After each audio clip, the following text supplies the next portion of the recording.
ከእግዚአብሔር ከአባታችን ከጌታም ከኢየሱስ ክርስቶስ ጸጋና ሰላም ምሕረትም ለእናንተ ይብዛ። የተወደዳችሁ የአምላካችን የእግዚአብሔር ቤተሰቦች እንደ ምሕረቱና እንደ ቸርነቱ መጠን ዛሬም የአምላካችንን የእግዚአብሔርን ሕያው የሆነውን ቃል እንድንሰማ እግዚአብሔር ይህንን ጊዜ ስለሰጠን ስሙ ለዘላለም የተመሰገነ ይሁን። እድሜን የሚቀጥል እሱ ነው፣ ዘመንንም የሚጨምር እርሱ ነው። ዘመን ተጨምሮልን እድሜም ተጨምሮልን በተለይ ዛሬ ጌታችን ኢየሱስ ክርስቶስ ስለ ሰው ልጆች ከሰማያ ሰማያት ወርዶ ከቅድስት ድንግል ማርያም ተወልዶ በዮሐንስ ዘንድ ተጠምቆ ደግሞ ከገሊላ ጀምሮ ዞሮ አስተምሮ የአገልግሎቱ ፍጻሜ የሆነውን ደግሞ የተወለደበት ወይም ደግሞ የተገለጠበት ዓላማ የሆነውን ስለ ሰው ልጆች ኃጢአት የተደረገበት ወይ ደግሞ ተላልፎ የተሰጠበትን የዛሬን ዕለት ከዛሬ 2000 ዓመት በፊት በዕፀ መስቀል ላይ ዕዳችንን ነውራችንን የተሸከመበትን ሁኔታ ዛሬ ላይ ሆነን እንድናስብ እንድናሰላስል እግዚአብሔር እድል ስለሰጠን በእውነት ጊዜም ስለሰጠን የዳንበትን እውነት ጌታ ኢየሱስ ክርስቶስ እንዴት ሆኖ እንዳዳነን ጌታ ኢየሱስ ክርስቶስ እንዴት ሆኖ ስለ ኃጢአታችን ተላልፎ እንደተሰጠ ዛሬም ደግሞ እንድናስበው እግዚአብሔር ስለረዳን በእውነት ስሙ ለዘላለም የተባረከ የተመሰገነ ይሁን። እንግዲህ ዛሬን ስናስብ ጌታ ኢየሱስ ክርስቶስ ለሰው ልጆች ራሱን አሳልፎ የሰጠበትን ዕለት ወይም ደግሞ ስቅለትን የምናስብበት የጌታችን ኢየሱስ ክርስቶስን ሞት መከራ የምናስብበት ዕለትና ሰዓት ላይ እንገኛለን። ይህ ቀን አስደናቂ የእግዚአብሔር ፍቅር የተገለጠበት ኃጢአታችን ደግሞ የተወገደበት ሞት ራሱ የሞተበት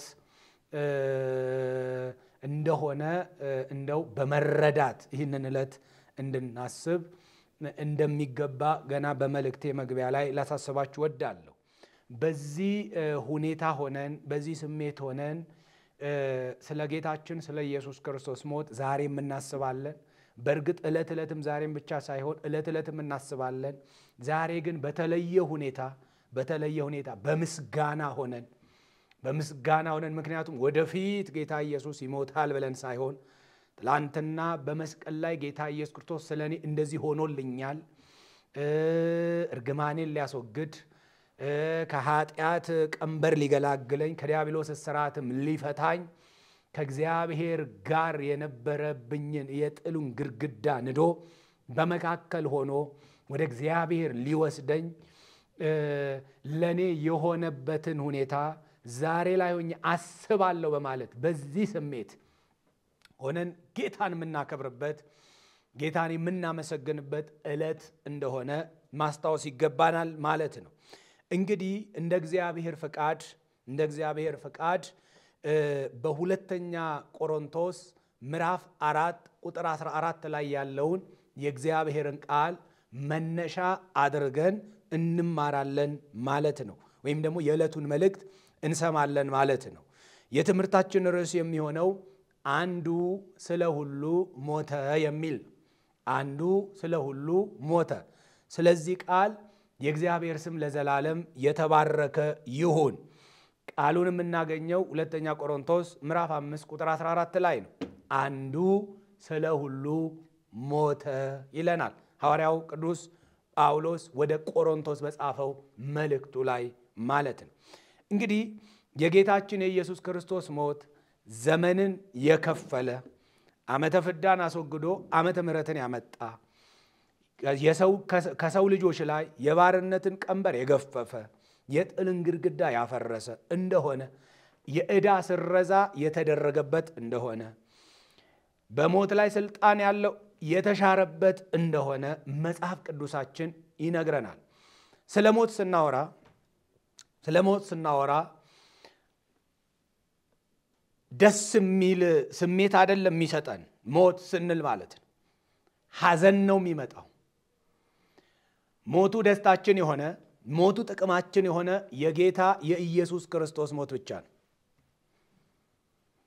አንድ ሰው ሞተ ስንል መቼም ደስ ሊለን አይችልም፣ እልልም ሊባል አይችልም።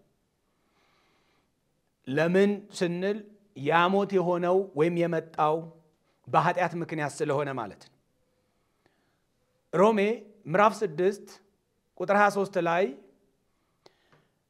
ሐዋርያው ቅዱስ ጳውሎስ ስለ ኃጢአት ደሞዝ ሲናገር የኃጢአት ደሞዝ ሞት ነውና ይላል። የኃጢአት ደሞዝ ሞት ነውና፣ ሞት ኃጢአትን ተከትሎ ወደ ሰው ሕይወት ውስጥ የገባ የኃጢአት ውጤት ነው ወይ ደግሞ የኃጢአት ደሞዝ ነው። ሞት ኃጢአት በሌለበት ሞት የለም። ኃጢአት በሌለበት ሞት የለም። ሞት ሊኖር ኃጢአት ሊኖር ይገባል። ከዘፍጥረት 3 አንስቶ ስንመለከት ደግሞ ኃጢአት ወደ ዓለም ገብቷል። ሮሜ 5:12 ላይ በአንዱ አለመታዘዝ በአንዱ በኩል ኃጢአት ወደ ዓለም ገባ በኃጢአትም ሞት ይለናል። በአዳም አለመታዘዝ በአንድ ሰው በደለኝነትና አመፀኝነት ኃጢአት ወደ ሰው ሁሉ ገብቷል። ኃጢአትን ተከትሎ ደግሞ ውጤቱ ወይም ደግሞ ደሞዙ ሞት ገብቷል ማለት ነው። ስለዚህ ሁሉ ኃጢአትን ስለሰራ የእግዚአብሔር ክብር ጎሏቸዋል። የእግዚአብሔር ክብር መጉደሉ ብቻ ሳይሆን ሞትም በሰው ላይ ነግሷል። ኃጢአት ባለበት ስፍራ ኃጢአት ባለበት ማንነት ላይ በሙሉ ሞት በዛ ማንነት ላይ ነግሷል። ሞት የነገሰው ኃጢአት ስላለ ሞት የነገሰው ማለት ነው። ስለዚህ ሁሉ ሞቱ ነው። ሁሉ ኃጢአትን ከሰሩ ሁሉ ደሞዛቸውን ተቀብለዋል። ሁሉ ሞተዋል ማለት ኃጢአት አመጽ ነው። ኃጢአት አለመታዘዝ ነው። ኃጢአት እምቢተኝነት ነው። ኃጢአት እግዚአብሔርን አለመስማት ነው። ትእዛዙን አለመቀበል አለማክበር ነው። ስለዚህ ኃጢአት ባለበት ሞት አለ። ሁሉ ኃጢአትን ከሰሩ የእግዚአብሔርም ክብር ከጎደላቸው ሁሉ እኛው ኃጢአትን የሰሩት በሙሉ ደግሞ በሞት ጥላ ስር ነው ያሉት ማለት ነው። ሞት ነግሶባቸዋል ማለት ነው። በመሰረቱ ሞት ያልነገሰበት ማንም የለም። ከሰው መካከል ሞት ያልነገሰበት የለም። ምክንያቱ እስካልን ሁሉ ኃጢአትን ሰርተዋልና ይላናል። ሁሉ ኃጢአትን ሰርተዋልና ስለዚህ በሞት እስራት ውስጥ አሉ ማለት ነው። ሞት የማያስፈራራው ማንም የለም ማለት ነው። የማንም ሞት ደግሞ ከማንም የተሻለ አይደለም፣ ከሌላው የተሻለ አይደለም። ሁሉ በኃጢአቱ ይሞታል ማለት ነው። ይህን ማስተዋል ያስፈልጋል። ሁሉ በኃጢአቱ ይሞታል። ሁሉ ሞት የገባው ኃጢአትን ተከትሎ ስለሆነ ኃጢአት ባለበት ሞት አለ። ስለዚህ ሁሉ ከሴት የተወለደ በሙሉ ማለት ወይም ከሰው የተገኘ በሙሉ የአዳም ዘር በሙሉ በሞት ጥላ ስር ነበርን ማለት ነው። ስለዚህ የማንም ሞት ከማንም የተሻለ አይደለም። ሁሉም የሚሞተው በኃጢአቱ ምክንያት ነው። ሐዋርያው ጳውሎስ ግን አንዱ ስለ ሁሉ ሞተ ይላል። አንዱ ስለ ሁሉ ሞተ ይለናል። ሞት መለየት ነው። ከእግዚአብሔር መለየት ነው። የነፍስ ከሥጋ መለየትም ነው። ኤፌሶን ምዕራፍ 2 ቁጥር 1 ላይ በበደላችንና በኃጢአታችን ሙታን ነበርን ይለናል። አስተውሉ። በበደላችን በኃጢአታችን ሙታን ነበርን ምን ማለት ነው? ከእግዚአብሔር የተለየን ነበርን ማለት ነው።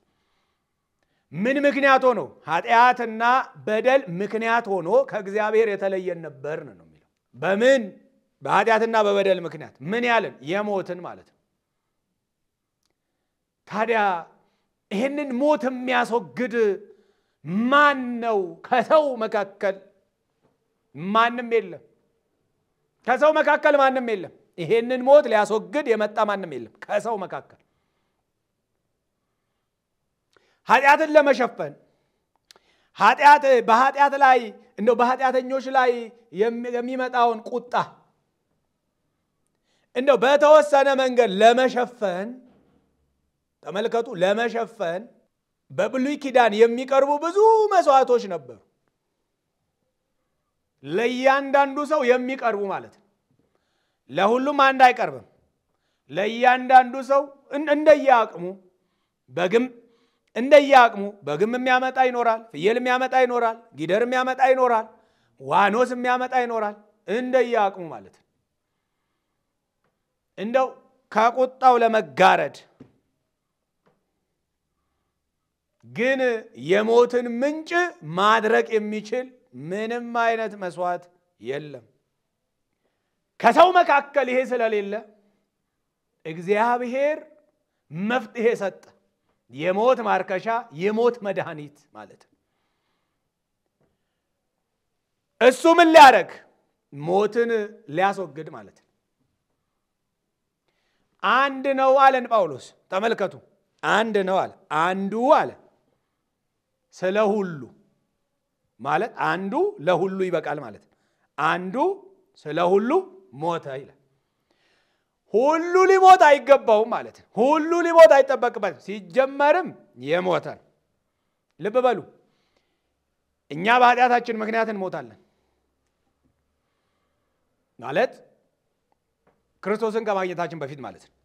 እኛ በኃጢአት ምክንያት እንሞታለን። በበደላችሁና በኃጢአታችሁ ሙታን ነበራችሁ ነው የሚለው የቀድሞ ማንነትን በተመለከተ። እግዚአብሔር ደግሞ አንድ ሰጠ።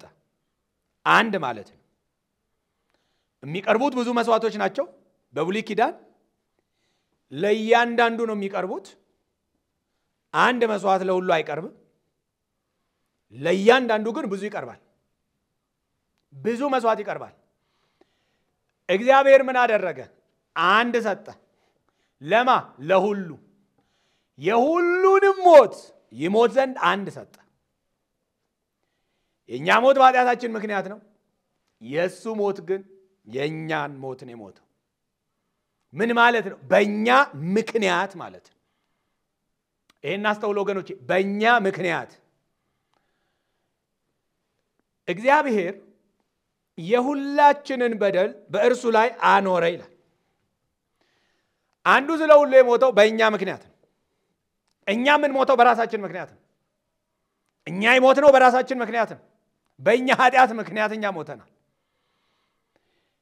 በእኛ ኃጢአት ምክንያት ክርስቶስ ሞተ። በራሱ ግን ጻድቅ ነው። ለስሙ ክብር ይሁንለት። በራሱ ግን ጻድቅ ነው፣ ነውር የለበትም። ስለዚህ ሐዋርያው ምን አለ? አንዱ አለ ብዙ ሳይሆን አንዱ ስለ ሁሉ ሞተ። አንዱ ሞቷል ወገኖቼ። ዛሬ ይሄንን ነው የምናስበው። አንዱ ስለ ሁሉ ሞቷል። ስለ ሁሉ ሞቷል። ሁሉ አይደል ኃጢአት የሰራው? ለዛ ለሁሉ አንዱ ሞተ ነው የሚለው። አንዱ ሞተ። ይሄ ክርስትናው እምብርት ነው ወገኖቼ። የልብ ምት ነው ይሄ የክርስትናው ማለት ነው። አንዱ ስለ ሁሉ ሞተ። አንዱ ስለ ሁሉ ሞተ። ዛሬ ምን እናስባለን? ይሄንን እናስባለን። በምስጋና የምንሞላበት አቅም ነው። አንዱ ስለ ሁሉ ምን አለ? ሞተ። አንዱ ለሁሉ ሞተ ማለት ነው። አንዱ ለሁሉ ሞተ። እግዚአብሔር የተመሰገነ ይሁን። ብዙ አይደለም ለሁሉ የሞተው፣ ሁሉም ደግሞ ለራሱ አይደለም የሞተው። አንዱ ግን ለሁሉ ሞተ። ለሁሉ ሞተ አንዱ። ጳውሎስ ይህንን እውነት ይነግረናል። አንዱ ለሁሉ ሞተ። ብዙዎች ለሰሩት አንዱ ሞተ። ብዙዎች ላጠፉት አንዱ ተቀጣ። ብዙዎች ለበደል ነው፣ ብዙዎች ላጠፋ ነው፣ ብዙዎች ላመጽ ነው፣ ብዙዎች ላልታዘዝ ነው። አንዱ ተቀጣ ማለት ነው። አንዱ ተቀጣ ወገኖቼ። ለምን ይሆን አንዱ ስለ ሁሉ የሞተው? የአንዱ ክርስቶስ ነው። ለምንድን ነው አንዱ ስለ ሁሉ የሞተው? ይሄን እንደው ልብ ልንል የሚገባ እውነት ነው ወገኖች። አንዱ ስለ ሁሉ ሞተ እያለን ነው ጳውሎስ። ለምንድን ነው አንዱ ለሁሉ የሞተው? ለምን ይመስላችኋል? እንደው ይሄንን መልእክት የምትሰሙ ወገኖቼ፣ ይሄንን ድምጽ የምትሰሙ ወገኖቼ እንደው ይሄንን በማስተዋል እንድትሰሙኝ እንደው ጠይቃችኋለሁ፣ በፍቅር ጠይቃችኋለሁ ወገኖቼ። በማስተዋል ማለት ነው። አንዱ ስለ ሁሉ ሞተ፣ አንዱ ለሁሉ ሞተ። ለምንድን ነው አንዱ ለሁሉ የሞተው? የሞተው አንድ ነው። ለማን? ለሁሉ። ምን አለ? ሞተ። በማ ምክንያት? በእኛ ኃጢአት ምክንያት ወይ በሁሉ ምክንያት ለሁሉ ሞተ ማለት ነው። ለምን ይሆን የሞተው? አንዱ ለሁሉ ለምን ሞተ? አንድ አራት ነጥቦችን ነግራችኋለሁ። መጽሐፍ ቅዱስ ለዚህ መልስ ስላለ አንዱ ለሁሉ ለምን ሞተ? የመጀመሪያውን እንይ። አንዱ ለሁሉ የሞተው ወይ ነው ክርስቶስ ለሁላችን የሞተው የመጀመሪያው ኃጢአትን ለማስወገድ ነው። ኃጢአትን ለማስወገድ ነው። በዮሐንስ ወንጌል ምዕራፍ 1 ቁጥር 29 ላይ ዮሐንስ የኢየሱስን መምጣት አይቶ እንዲህ ይለናል፣ እነሆ ይኸውና ማለት ነው የዓለምን ኃጢአት የሚያስወግደው የእግዚአብሔር በግ አለ። እነሆ የዓለምን ኃጢአት የሚያስወግድ የእግዚአብሔር ይኸው ምኑ? በጉ። የማ? የእግዚአብሔር። ምን ያደርጋል? ኃጢአትን ሊያስወግድ መጥቷል አለ ማለት ነው ዮሐንስ። ኃጢአትን ሊያስወግድ ይኸው በጉ መጥቷል አለ። የሚገርም እኮ ነው። ለምንድን ነው የሞተው? ኃጢአትን ሊያስወግድ ነው። ኃጢአት በዓለም ላይ ነበር። አዎ። በማን ምክንያት? በአንዱ ምክንያት። በአንዱ ምክንያት ኃጢአት ወደ ዓለም ገባ። የሰውን ዘር ሁሉ ምን አለ? በከለ። ስለዚህ ሁሉ ምን ያለ ነው? የተበከለ ነው። በምን? በኃጢአት የተነደፈ ነው። በኃጢአት ያልተነደፈ የለም። በኃጢአት ያልተበከለ የለም። በኃጢአት ያልታመመ የለም። በኃጢአት መርዝ ያልተወጋ የለም። ይሄ መርዝ መነቀል ነበረበት። ይሄ መወገድ ነበረበት። ይውላችሁ እግዚአብሔር ኃጢአትን አብዝቶ ይጸየፋል። ለምን? እኛን ነው ከቅፉ የነጠቀው። ምን? ኃጢአት። እግዚአብሔር እኛን ያጣው በምን ምክንያት ነው? በኃጢአት ምክንያት። እኛ ከእግዚአብሔር የጎደል ነው፣ ከእግዚአብሔር ክብር የጎደል ነው የሰው ልጅ በምን ምክንያት ነው ወገኖቼ? በኃጢአት። በኃጢአት ምክንያት ከሕይወት ጎለናል።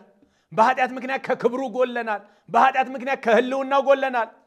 ይሄ መወገድ ነበረበት። ይሄ መወገድ ነበረበት። እግዚአብሔር ሰውን ሲያየው የቁጣ ልጅ ነው። በምን? በኃጢአት ምክንያት። ስለዚህ ለዛ መድኃኒት ሰጠ እና ለምንድን ነው አንዱ ስለ ሁሉ የሞተው? ኃጢአትን ሊያስወግድ ነው። ዮሐንስ በወንጌሉ ምዕራፍ 1 ቁጥር 29 ኃጢአትን ሊያስወግድ የእግዚአብሔር በግ ተገለጠ ካለውም በተጨማሪ አንደኛ ጴጥሮስ ምዕራፍ 2 ቁጥር 22 እስከ 25 እንዲህ ይላል። አንደኛ ጴጥሮስ ምዕራፍ 2 ቁጥር 22 እርሱ ኃጢአት አላደረገም፣ ተንኮልም በአፉ አልተገኘበትም፣ ሲሰድቡት መልሶ አልተሳደበም፣ መከራንም ሲቀበል አልዛተም፣ ነገር ግን በጽድቅ ለሚፈርደው ራሱን አሳልፎ ሰጠ ካለ በኋላ ቁጥር 24 ላይ ለኃጢአት ሞተን ለጽድቅ እንድንኖር እርሱ ራሱ በሥጋው ኃጢአታችንን በእንጨት ላይ ተሸከመ፣ በመገረፉ ቁስል ተፈወሳችሁ፣ እንደ በጎች ትቅበዘበዙ ነበርና አሁን ግን ወደ ነፍሳችሁ እረኛና ጠባቂ ተመልሳችኋል ይላል። የመለሰን እርሱ ስሙ ለዘላለም ይባረክ። ምንድነው ጴጥሮስ የሚለን? ጌታ ኢየሱስ ክርስቶስ ዛሬን ስናስብ ተገርፏል፣ ምራቅ ተተፍቶበታል፣ ወገኖቼ ተሰድቧል፣ አይኑን በጨርቅ አስረው ተዘባብተውበታል። ኢሳይያስ እንደነገረን በሸላቾቹ ፊት ለመታረድ እንደሚነዳ ጠቦት አፉን አልከፈተም፣ ዝም ብሏል። ይሄን ሁሉ መከራ ተቀብሏል። ግን ሲሰድቡት ተሳደበ? አልተሳደበም። ሲመቱት እኔም ልምታ አለ? አላለም። በጽድቅ ለሚፈርደው ራሱን አሳልፎ ሰጠ ይላል። መከራ ሲያደርሱበት አልዛተም፣ በጭራሽ አልዛተም። ጌታ መልሱ የተለየ ነው፣ ሌላ ነው መልሱ። ይሄን ያደረገበትን ምክንያት ሲነግረን ለኃጢአት ሞተን ማለት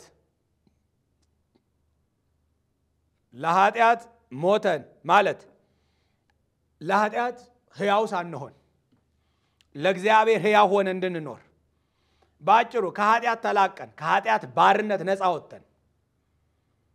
ምክንያቱም ሰው የኃጢአትን ባሪያ የእግዚአብሔርን ባሪያ መሆን አይችልም። በደንብ አስተውሉ። የኃጢአትን ባሪያ የእግዚአብሔርን ባሪያ በአንድ ጊዜ ሰው መሆን አይችልም። የእግዚአብሔር ባሪያ ከሆነ የኃጢአት ባሪያ አይደለም፣ የኃጢአት ባሪያ ከሆነ የእግዚአብሔር ባሪያ አይደለም። ስለዚህ ከኃጢአት እስራት ነፃ ወጥተን ለእግዚአብሔር እንኖር ዘንድ ከኃጢአት መውጊያ ተፋተን ከኃጢአት ቀንበር ተፋተን ለእግዚአብሔር እንኖር ዘንድ ወይም ለጽድቅ እንኖር ዘንድ እርሱ ራሱ በስጋው ኃጢአታችንን በእንጨት ላይ ተሸከመ። በኃጢአታችን ሞተ ማለት ነው። ስለዚህ አንዱ ስለ ሁሉ ለምን ሞተ? ኃጢአታችንን ከኛ ላይ ሊያስወግድ ነው። ይሄንን ይነግረናል፣ ኃጢአትን ለማስወገድ። ስለዚህ ኃጢአትን ሊያስወግድ የተገለጠ አንዱ ጌታችን ኢየሱስ ክርስቶስ ነው ማለት ነው። ለስሙ ክብር ይሁንለት ወገኖቼ። ይህን መልእክት የምትሰሙ አንዱ ስለ ሁሉ ለምን ሞተ? ኃጢአትን ሊያስወግድ የተገለጠው አንድ ነው ማለት ነው። እርሱም የእግዚአብሔር ልጅ ጌታችን ኢየሱስ ክርስቶስ ነው ማለት ነው። ከሱ ውጭ ኃጢአትን ሊያስወግድ የመጣ የለም። የትኛውም የኛ ነገር ኃጢአታችንን ማስወገድ አልችልም ወገኖቼ። ይሄንን ማድረግ ቢችል ኖሮ የኛ መልካም ነገር የኛ በጎ ሥራ ወገኖቼ ኃጢአታችንን ማስወገድ ቢችል ኖሮ የእግዚአብሔር ልጅ በዛሬው ዕለት መስቀል ላይ ኃጢአታችንን ተሸክሞ አይወጣም ነበር። የኛ ልፋት የኛ መጣር ኃጢአታችንን ማስወገድ ቢችል ኖሮ ማለት ነው። በእኛ በሆነ ነገር ኃጢአት የሚወገድ ቢሆን ኖሮ የእግዚአብሔር ልጅ መስቀል ላይ አይሰቀልም ነበር ወገኖቼ። የተሰቀለው የሞተው ግን ኃጢአታችንን ሊያስወግድ ነው። ስለዚህ በዚህ ደስ ይበላችሁ። ሞቱ የክርስቶስ ሞት የአንዱ ሞት ኃጢአት ሊወገድ ነው ማለት ነው። ኃጢአትን ለማስወገድ ነው ማለት ነው። ለምን? ኃጢአት ምን ስለሆነ? ጠላት ስለሆነ። የኛም የእግዚአብሔርም ጠላት ነው። እንዴት ነው የኛ ጠላት የሆነው? እኛን ከእግዚአብሔር ለይቶናል። እንዴት ነው እግዚአብሔር ጠላት የሆነው? የሚወደንን እኛን ከሱ ነጥቆበታል። ምን? ኃጢአት። ስለዚህ ልጁን ልኮ በኃጢአተኛ ሥጋ ምሳሌ አድርጎ ኃጢአትን ቀጣው ማለት ነው። እግዚአብሔር የሁላችንን በደል በእርሱ ላይ አድርጎ ማለት ነው። ኃጢአትን ቀጣ እግዚአብሔር። ከእርሱ የለየንን ቀጣ እግዚአብሔር። አስወገደ ጌታ። ለስሙ ክብር ይሁንለት። ስለዚህ ኃጢአታችን የተወገደው አንዱ መስቀል ላይ ስለሞተ ነው። ኃጢአት የተወገደው በጌታችን በኢየሱስ ክርስቶስ ሞት ነው ማለት ነው። ያለ እርሱ ሞት ኃጢአት አልተወገደም። ዛሬም ይህንን ያላመኑ ሰዎች በኃጢአት ውስጥ አሉ። አንዱ ሞቶ ኃጢአትን ለማስወገድ እንደተገለጠ የማያምኑና ከዚህ እውነት ጋር ያልተስማሙ ሰዎች ወገኖቼ ዛሬም በኃጢአት እስራት ውስጥ አሉ። ለማንኛውም ለምን ሞተ ስንል ኃጢአትን ለማስወገድ ሞተ ማለት ነው። የመጀመሪያው ይሄ ነው። ሁለተኛው ለምን ሞተ? መጽሐፍ ቅዱስ ስለ ጌታችን ስለ ኢየሱስ ክርስቶስ ሞት ምን ይለናል? ምክንያት ማለት አንዱ ስለ ሁሉ ለምንድን ነው የሞተው?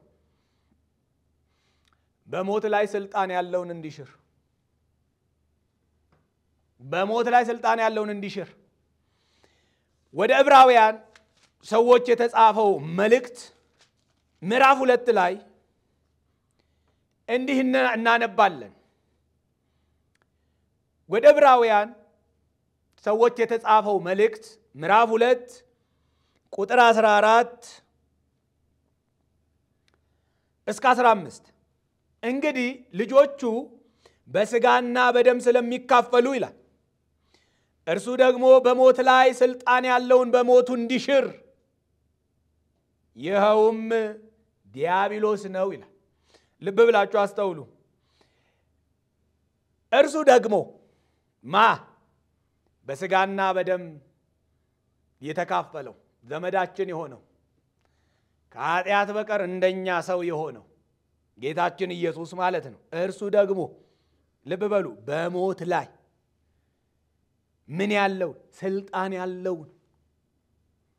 በሞት ላይ ስልጣን ያለውን በምኑ እንዲሽር በሞት እንዲሽር ካለ በኋላ ይሁም ዲያብሎስ ነው አለ።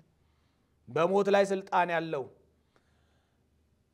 በሞት ላይ እፋንናለሁ የሚለው ሞቴን የመሳሪያ ነው የሚለው በሞት ላይ ስልጣን ያለውን በሞቱ ሻረው ስልጣኑን ወሰደ ማለት ነው።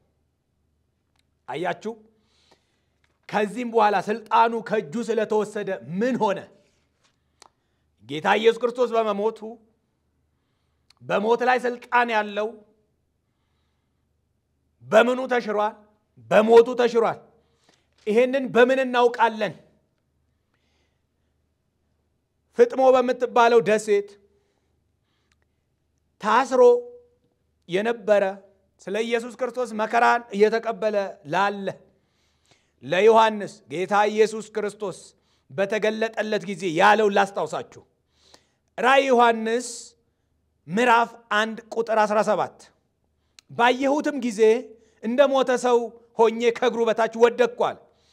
ቀኝ እጁንም ጫነብኝ እንዲህ አለኝ፣ አትፍራ፣ ፊተኛውና መጨረሻው ሕያውም እኔ ነኝ፣ ሞቼም ነበርኩ አለ። እነሆ ከዘላለም እስከ ዘላለም ድረስ ሕያው ነኝ ካለ በኋላ የሞትና የሲኦልም መክፈቻ አለኝ አለ። የሞትና የሲኦልም መክፈቻ አለኝ አለ። ክብር ለስሙ ይሁን።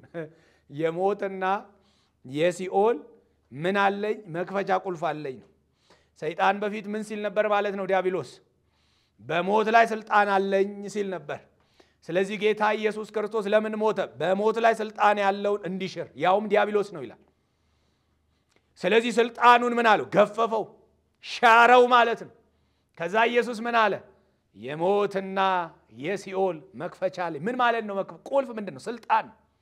ስልጣን አለኝ አለ። በሞቱ ምን አደረገው? ሻረው።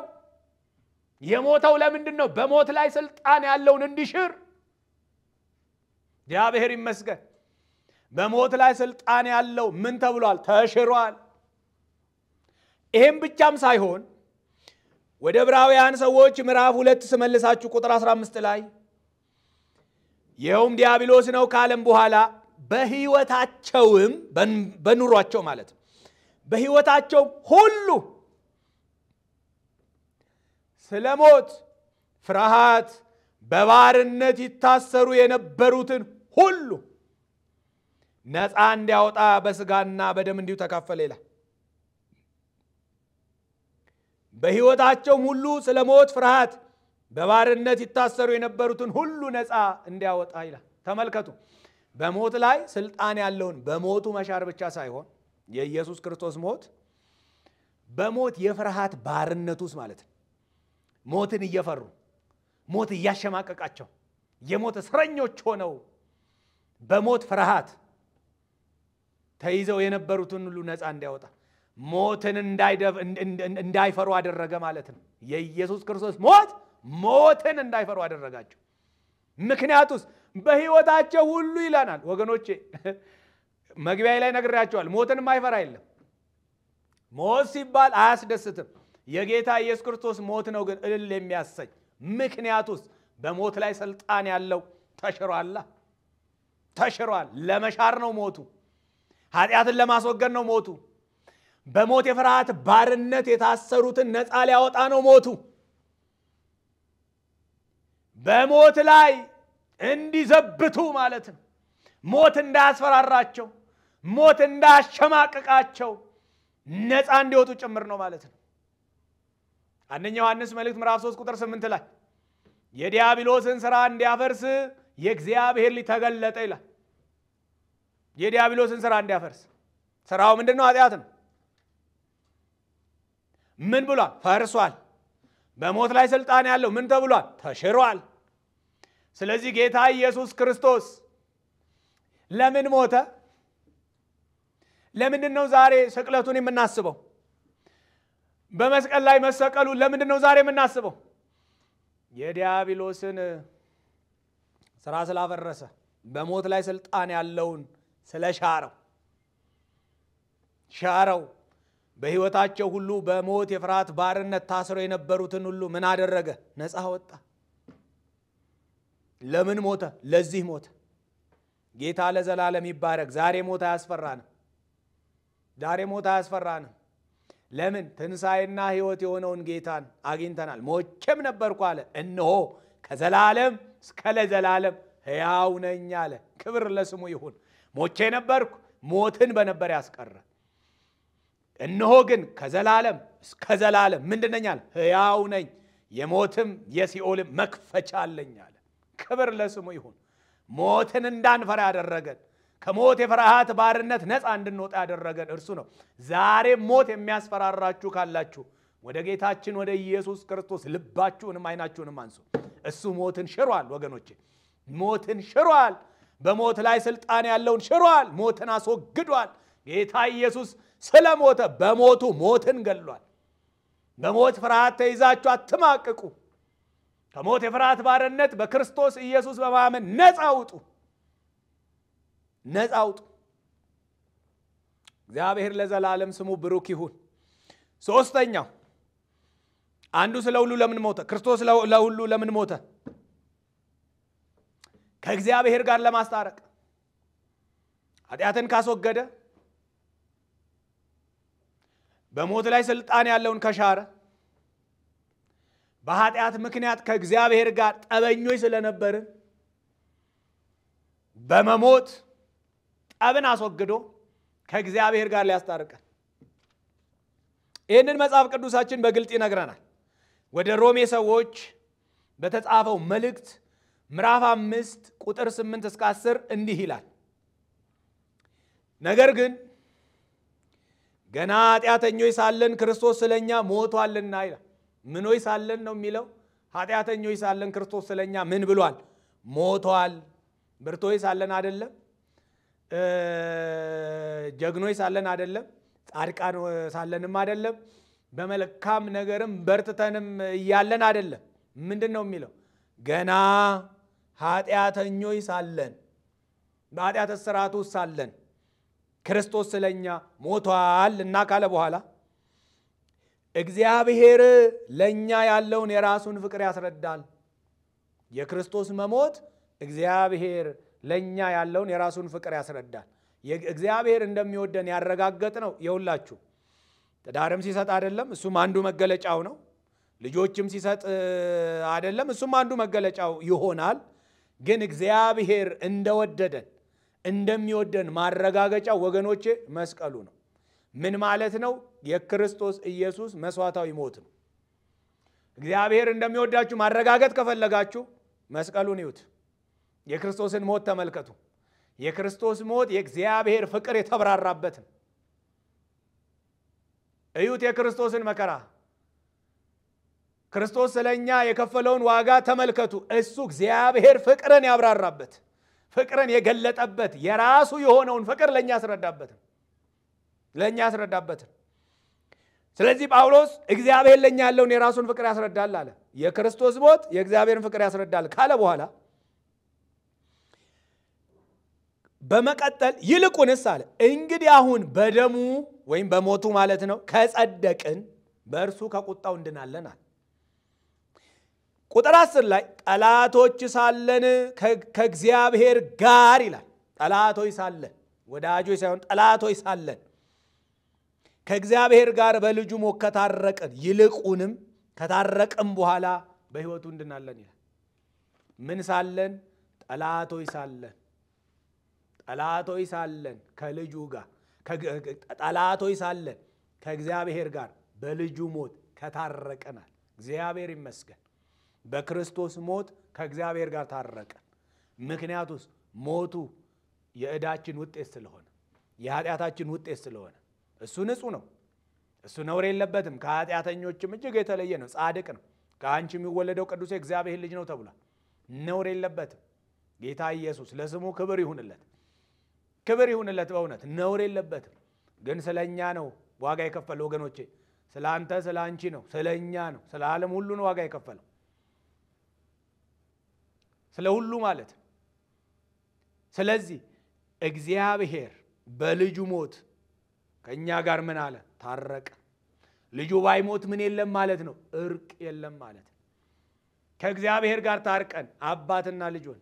እግዚአብሔር እሱ ለኛ አባት ሆነ፣ እኛ ለሱ ተወዳጅ ልጆች ሆነን የፍቅሩ መገለጫ ልጆች ሆነን በክርስቶስ ሞት የተገኘን ልጆች ሆነን አባት አለን አለ። እሱም ልጆቼ ብሎ ጠራን። የጥል ግድግዳ ተናደ። ወደ ኤፌሶን ሰዎች በተጻፈው መልእክቱ ሐዋርያው ጳውሎስ ምዕራፍ 2 ቁጥር 16 ላይ እንደዚህ ይላል፣ ጥልንም በመስቀሉ ገድሎ ይላል። አስወግዶ ማለት ነው። በእርሱ ሁለታቸውን በአንድ አካል ከእግዚአብሔር ጋር ያስታርቅ ዘንድ ነው ይላል። ጥልን በመስቀሉ ምን አለ? ገደለ። ጥልን በመስቀሉ ገደለ። ከዛስ ከእግዚአብሔር ጋር አስታረቀ። እርቅ ያገኘንበት ዕለት ነው ወገኖች። እግዚአብሔር በክርስቶስ ሆኖ ዓለሙን ከራሱ ጋር ያስታርቅ ነበር እንደተባለ ይሄ ቀን ዛሬ ነው። ይሄ ቀን ዛሬ ነው ወገኖች። ይሄ ቀን ዛሬ ነው። ይሄ ዕለት ዛሬ ነው። እግዚአብሔር በክርስቶስ ኢየሱስ የታረቀበት ምንድነው? እሱ መስቀሉ ነው። እንደው ዛሬን ስናስብ ይሄንን ልናስብ ይገባናል ወገኖች። ይሄ ልንረዳ ይገባናል። ለምንድነው ክርስቶስ የሞተው? እኔ ከእግዚአብሔር ጋር እንድታረቅ። በኃጢአት ምክንያት አመፀኛ ተብዬ ጠላት ተብዬ ከእግዚአብሔር ሕይወት የጎደልኩ ከእግዚአብሔር ዓለም የጎደልኩ ከእግዚአብሔር ዓለም የተለየው አሁን እርቅ ያስፈልገኛል። በእኔ በሆነው ነገር መታረቅ እችላለሁ? አልችልም።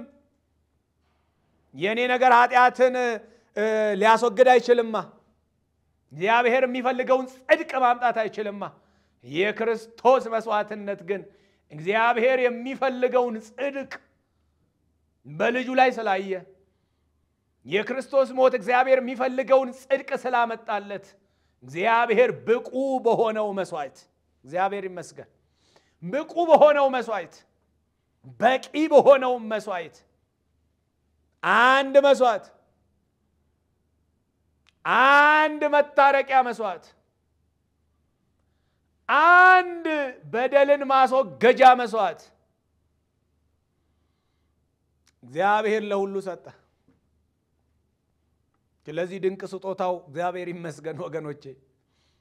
እርቅ ሆነልን፣ ታረቅን በማሞት በክርስቶስ ሞት። ስለዚህ ሞቱ ምን አመጣ? እርቅ። ከማ ጋር? ከእግዚአብሔር ጋር። ተለያይተን ነበር። አዎ። በምን ምክንያት? በኃጢአት ምክንያት። ስለዚህ ጥልን አስወገደ፣ ከእግዚአብሔር ጋር ታርቀናል።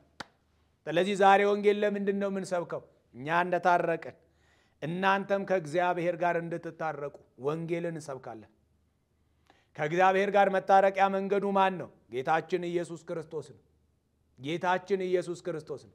ከእግዚአብሔር ጋር ህብረት ማድረጊያ መንገዱ ወይም ምክንያቱ ምንድን ነው? ወይ ማን ነው? ክርስቶስ ኢየሱስ ነው። ከእግዚአብሔር ጋር ታረቁ ብለን ስለ ክርስቶስ እንማልዳለን ይላል ሐዋርያው ቅዱስ ጳውሎስ። እንማልዳለን ከእግዚአብሔር ጋር ባካችሁ ታረቁ ብለን።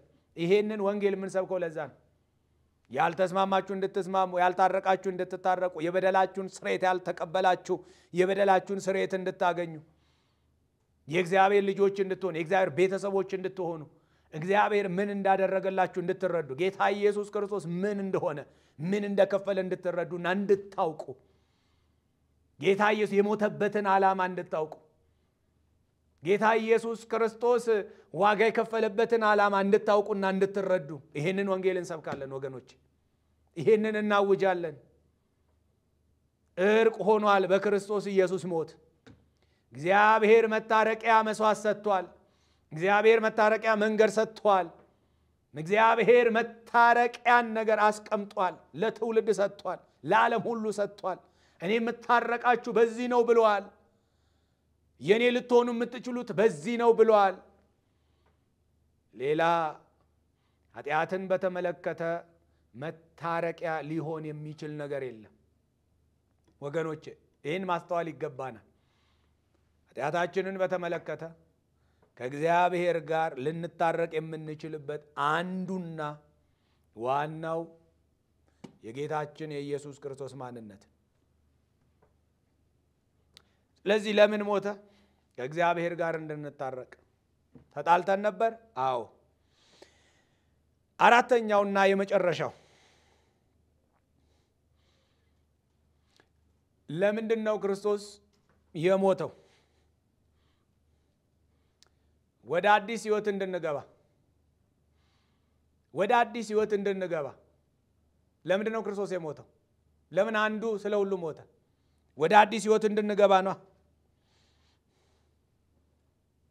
ወደ አዲስ ህይወት እንድንገባ ይሄንን ወደ ገላትያ አብያተ ክርስቲያናት ጳውሎስ የጻፈውን መልእክት እንመለከታለን ገላትያ ምዕራፍ 2 ቁጥር 20 ላይ እና 21 ላይ እንዲህ ይላል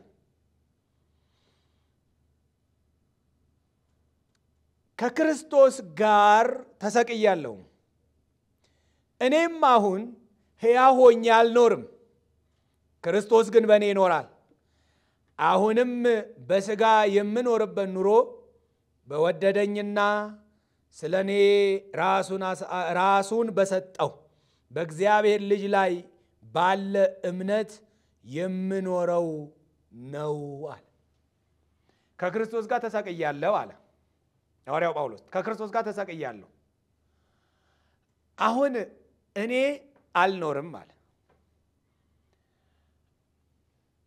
የምኖረው ኑሮ ግን እኔ በእኔ የምኖረው ሳይሆን ክርስቶስ በእኔ ሕያው ሆኖ የሚኖረው ኑሮ ነው የሚለው እኔ በእኔ አልኖርም ሰዎች በራሳቸው ይኖራሉ በክርስቶስ ሳይሆን ማለት እኔ ከክርስቶስ ጋር ተሰቅያለሁ ምን ማለት ነው እንደው ክርስቶስ ይሰቀለ አብሮት ጳውሎስ ተሰቅሏል ማለት ነው መጽሐፍ ቅዱስ ይሄንን አይነግረን በክርስቶስ ግራና ቀኝ የሰቀሉት ሁለት ወንበዴዎች እንዳሉ መጽሐፍ ቅዱስ ይነግረናል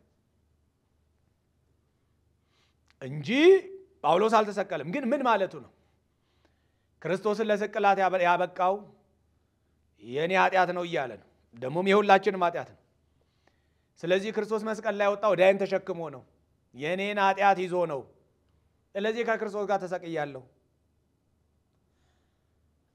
ሲሞት ሞቻለሁ ለምን ለኃጢአት ስለዚህ እኔ አሁን እንደ ድሮ በእኔ አይደለም የምኖረው ወይ ደግሞ ለኃጢአትና በኃጢአትም አይደለም የምኖረው አሁን የምኖረው ኑሮ በወደደኝና ተመልከቱ ራሱን አሳልፎ በሰጠ በእግዚአብሔር ልጅ ላይ ባለ እምነት የምኖረው ኑሮ ነው ባጭሩ እኔ በእኔ አልኖርም አሁን የምኖረው ኑሮ ግን ክርስቶስ በእኔ የሚኖረው ነው ለምን ይሄ ተገኘው በምንድነው በክርስቶስ ሞት የክርስቶስ ሞት አዲስ ማንነትን አመጣል ሁለተኛ ቆሮንቶስ ምዕራፍ 5 ቁጥር 17 ላይ የሚለው ላሳውሳችሁ ማንንም በክርስቶስ ቢሆን አዲስ ፍጥረት ነው እነሆ አሮጌው ምን ብሏል አልፏል ይለናል አልፏል አሮጌውም ብሏል አልፏል በክርስቶስ ሁሉ ምን ሆኗል አዲስ ሆኗል አዲስ ማንነት ያገኘን በማን በክርስቶስ አዲስ ህይወት ያገኘን በማን ነው በክርስቶስ አሮጌው ምን ብሏል አልፏል ስለዚህ የክርስቶስ ሞት ምን አመጣ አዲስ ማንነትን አመጣ አዲስ በክርስቶስ አዲስ ህይወት ተገኝቷል ወገኖቼ በክርስቶስ ሞት አዲስ ህይወት አዲስ ማንነት ለምን ሞተ? አዲስ ማንነት እንዲኖረኝ፣ ከኃጢአት ማንነት የተለየ፣ ከአመፃ የተለየ ማንነት እንዲኖረኝ። ስለዚህ ወገኖቼ ወደ አዲስ ህይወት እንድንገባና አዲስን ህይወት የአዲስ ህይወት ከእግዚአብሔር ጋር ታርቀን የምንኖርበት የበረከት ህይወት፣ ሰላም ያለበት ህይወት፣ ረፍት ያለበት ህይወት፣ ደህንነት ያለበት ህይወት፣ በጎነት ያለበት ህይወት፣ የክርስቶስ መዓዛ የሚሸት ህይወት፣ አዲስ ህይወት ውስጥ እንድንገባ በአዲስ ህይወት እንድንኖር ምን ማለት ክርስቶስ በእኛ እንዲኖር ማለት እኛ በእኛ ወይ ኃጢአት በእኛ ሳይሆን ክርስቶስ በእኛ እንዲኖር ማለት ነው። ክርስቶስ ሞተ። የተወደዳችሁ እግዚአብሔር ምን እየተናገረን ያለው? በምንም ሁኔታ ውስጥ ሆናችሁ ይሄንን መልእክት ግን ዛሬ የምትሰሙ እግዚአብሔር እንድትሰሙ ጆሮዎቻችሁን የከፈተላችሁ በምንም ሁኔታ ውስጥ ነው፣ በየትኛውም ሰዓት ውስጥ ነው እግዚአብሔር የልጁን ሞት እንድንረዳለት ፈልጓል። የልጁን መሰቀል እንድንረዳለት ፈልጓል። የልጁን ተላልፎ መሰጠት እንድንረዳለት ፈልጓል እግዚአብሔር። ለምንድነው ክርስቶስ ለአንቺ የሞተው? ለምንድነው ክርስቶስ ለአንተ የሞተው? ወገኖቼ በዚህ ልክ ማሰብ ያስፈልጋል። ለምንድነው ክርስቶስ ለኔ የሞተው? እነዚህ አራት ብቻ አይደሉም። ኃጢአትን ሊያስወግድ ያየነው ነው። በሞት ላይ ስልጣን ያለውን እንዲሽር ያየነው ነው። ከእግዚአብሔር ጋር እንድንታረቅ ያየነው ነው። አዲስ ህይወት እንድንኖር ያየነው ነው። ደግሞ ሌሎችም አሉ። ይሄ ብቻ አይደለም። ጊዜና ሰዓት ስለሚገድበን እንጂ ይሄ ብቻ አይደለም ወገኖቼ። እርግማንን ከኛ ሊወስድም ሞቷል። ምክንያቱም በመስቀል ላይ የሚሰቀል በሙሉ የተረገመ ነው ተብሏል። ስለዚህ ክርስቶስ እኛን ሊዋጅ እኛን እንደው ነፃ እንዲያወጣ እኛን ከስራት ሊፈታ በመስቀል ላይ የተረገመ ተብሎ ተሰቅሏል። ምክንያቱም በመስቀል የሚሰቀል ምንድነው? የተረገመ ነው። ስለዚህ የተረገመ ተብሏል ማለት ነው ጌታ። እኛም ምን ሊያደርግ? ከእርግማን ሊዋጀን ማለት ነው። ከእርግማን ሊዋጀን የተረገመ ተብሏል። ስለዚህ ጌታ ኢየሱስ ክርስቶስ የሞተበትን ዓላማ አንዱ ብዙ አይደለም፣ አንድ ነው የሞተው። ስለማ ስለ ሁሉ። ኃጢአትን በተመለከተ አንድ ነው የሞተው። በደልን በተመለከተ አንድ ነው የሞተው። እኛን በተመለከተ አንድ ነው የሞተው። እግዚአብሔርም የሰጠን አንድ ነው ወገኖች፣ አንድ ነው። ወደ ላይ ለመሄጃም የተሰጠን አንድ ነው። የዘላለምንም ህይወት ለማግኘት የተሰጠን አንድ ነው። በአንተ ነፍስ በአንቺ ነፍስ ህይወቱንም ያስያዘ አንድ ነው። መስቀል ላይ የወጣው አንድ ነው። በግራና በቀኝ የተሰቀሉት በኃጢአታቸው የተሰቀሉት ወገኖቼ፣ ንጹህ የእግዚአብሔር ልጅ ግን በእኛ በደል ነው፣ በእኛ ጥፋት ነው፣ በእኛ አመጽ ነው። ስለዚህ ለምን እንደሞተ ልናስተውል ያስፈልጋል። ደግሜ ደጋግሜ ላስታውሳችሁ ፈልጋለሁ። ምክንያቱም ወገኖቼ የክርስቶስን ሞት እንደው በትክክል ካልተረዳን መኖር ስለማንችል እለት እለት ልናስበው ይገባል። ዋጋ የተከፈለልህ ሰው ነህ። በዋጋ ተገዝታችኋልና የራሳችሁ አይደላችሁም ተብሎ እንደተጻፈ ዋጋ ተከፍሎልሃል። የዋጋ ቀን ነው ዛሬ። ክርስቶስ ደሙን ያፈሰሰበት ቀን ነው ዛሬ ወገኖቼ። ነፍሱን አሳልፎ የሰጠበት ቀን ነው ዛሬ። የድል ቀን ነው ዛሬ ወገኖቼ። ጌታ ድል የነሳበት ቀን ነው። መጋረጃውን ለሁለት የሰነጠቀበት፣ በሰውና በእግዚአብሔር መካከል የነበረውን የጥል ግድግዳ የናደበት ቀን ነው። በሞት ላይ ስልጣን ያለውን የሻረበት ቀን ነው። ኃጢአትን ያስወገደበት ቀን ነው። የእርቅን መንገድ የከፈተበት፣ እንግዲህ አዲስና ሕያው የሆነ መንገድ በክርስቶስ ደም ምን ያህል የተመረቀ፣ በክርስቶስ ሞት የተመረቀ አዲስ ሕያው የሆነ መንገድ ተመርቆ የተከፈተበት ቀን ነው። ወደ አዲስ ሕይወት የገባንበት ቀን ነው። ስለዚህ ወገኖቼ አንዱ ስለ ሁሉ ሞተ ስንል የሞተበትን ዓላማና ምክንያት ልንረዳ ይገባናል። ይሄን የሰማነውን እግዚአብሔር በልባችን ውስጥ ያስቀምጥ። ወገኖቼ ዛሬም ጥሪ ያቀርባለሁኝ። ይህንን መልእክት የሰማችሁ